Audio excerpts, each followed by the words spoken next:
Conscience, the mark of the deficiency of conscience. 学风, good conscience, as is suggested by its name, means a kind heart. Man is distinguished from birds and beasts in that man has a conscience. Without a conscience, a man is no different from birds and beasts. The real connotation of conscience.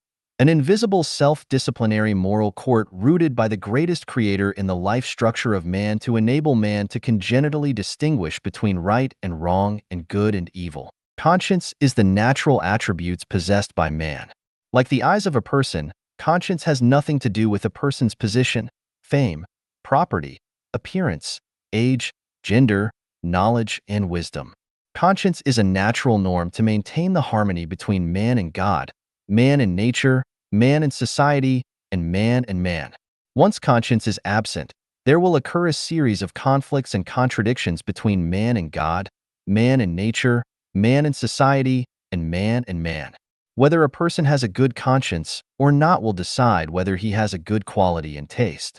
Conscience is an extension of nature of origin, which neither grows nor dies, neither defile nor purifies, and neither increases nor decreases, and which has no perception and thinking, no eyes, ears, nose, tongue, body and ideas, no color, sound, fragrance, tastes and touch, no outlook and accordingly no consciousness, no ignorance and no end of ignorance, no death and no end of death, no destruction of Tao, no wisdom and no gain. With the conscience, there will be birth and death, filth and cleanness, increase and decease, perception and thinking, eyes, ears, nose, tongue, body and ideas, color, sound, fragrance, tastes and touch, outlook and accordingly consciousness, ignorance and end of ignorance, death and end of death, destruction of Tao, wisdom and gain. This is comparable to water, which has the same attribute all over the world, but will take on the attributes of solid, liquid, and gas when temperature changes. Conscience is an attribute rooted in the non-material structure of life. Different life forms have different attributes. The nature of man is originally the same, however, because of the difference in social environment and mechanism and the different sources of man and man are distinguished from each other in the different degrees of goodness of conscience. This is like a tree. Some of its leaves are covered with dirt and thus could not take on their own colors, while other leaves are clean and thus can show their true colors. Conscience is a person's self-disciplinary moral court, which exercises restrictions over his or her actions and words. Without the restrictions of this self-disciplinary moral court, the person may act willfully and stop at no evil, will act in a foolhardy manner and disregard justice, will swell in selfish desire and disregard reason, and will hurt nature and others by hook and crook. Guilty feeling has its source in conscience. Guilty feeling is the shame complex resulting from failure in a suit of self-trial in the self-disciplinary moral court.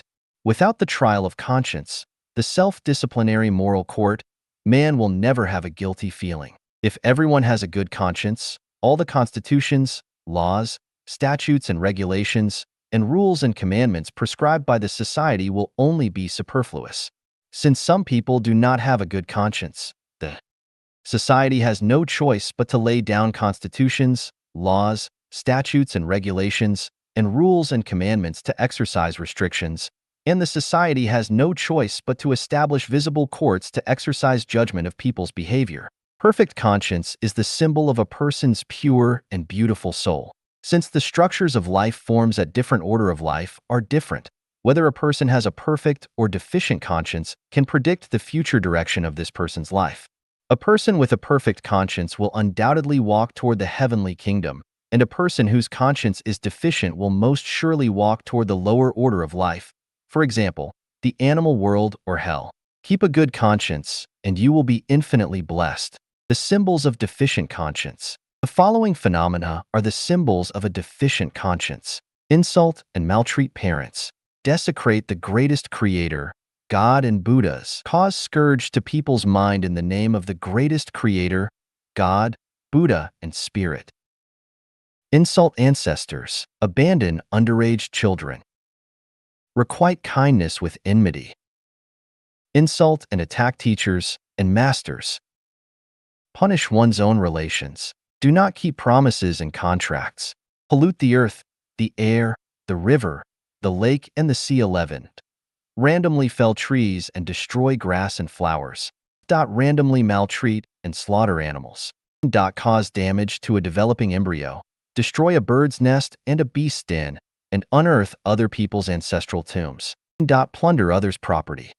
Steal, pilfer, rob, rape, oppress, exploit, blackmail other people, take advantage of others' precarious position, corrupt and accept bribes.